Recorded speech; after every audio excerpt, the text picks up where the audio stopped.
সরকার যে সমস্ত কথা বলতেছে এগুলি হচ্ছে একদম গতানুগতিক রাজনৈতিক সরকাররা যখন ক্ষমতায় থাকে এবং তারা যেভাবে কথা বলে এরা এগুলি কথা শেখার চেষ্টা করতেছে। এটা খুব দুর্ভাগ্যজনক। সময়ের পরিক্রমায় দেখা যাচ্ছে যে যখন তারা বলতেছিল যে ইতিহাসের সর্বশ্রেষ্ঠ নির্বাচন করবে, সময় যত আসলে ঘনিয়ে আসছে, যেটা আসলে আমার সহ-আলোচক বললেন যে এরা ক্রমাগত, আপনি যে জরিপের কথা বলেন, এরা তো ক্রমাগত আসলে তাদের জায়গা থেকে তাদের যে অদক্ষতা বলেন, অযোগ্যতা বলেন, এগুলি আসলে মানুষের সামনে আসছে এবং মানুষ এগুলি নিয়ে ক্ষুব্ধ হচ্ছে।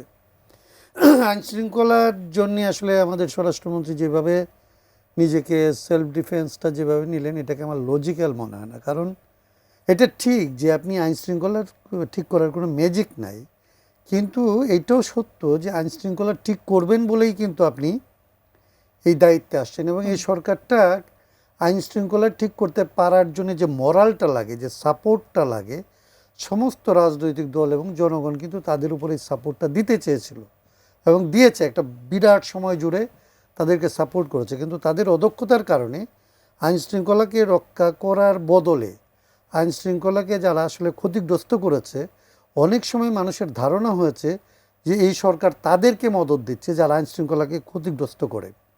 এখন আপনি যদি আইন শৃঙ্খলা যারা ভাঙে তাদেরকে আসলে মদত দেন এবং দিয়ে তারপরে বলেন যে আসলে এটা ঠিক করার তো কোনো ম্যাজিক নাই, তাহলে জিনিসটা এরকম মনে করার কোনো কারণ নাই যে মানুষ আপনি কোথায় কোথায় নীরব থাকছেন, কোনটাকে প্রশ্রয় দিচ্ছেন এবং কোথায় আপনি আসলে দমন করতে গেছেন, এটা তো দেখতে পাইতো মানুষ। আপনি তো শ্রমিকদেরকে রাস্তায় নামতে দেন নাই, আপনারা তো কোনো কোনো বাড়ি ভাঙার সময় আপনি নিশ্চুপ থাকছেন। এই যে দ্বিচারিতা, এটা তো আসলে ইতিহাসে থাকবে। আর এটা এরকম সময় না যে সময় কোনো রেকর্ড থাকে না, এবং প্রতিটা জিনিস মানে সবচাইতে বেশি পরিমাণে রেকর্ডেড হয়। তো সেই জন্য আমার কাছে মনে হয় যে সরকার যে সমস্ত কথা বলতেছে এগুলি হচ্ছে একদম গতানুগতিক রাজনৈতিক সরকাররা যখন ক্ষমতায় থাকে এবং তারা যেভাবে কথা বলে এরা এগুলি কথা শেখার চেষ্টা করতেছে। এটা খুব দুর্ভাগ্যজনক।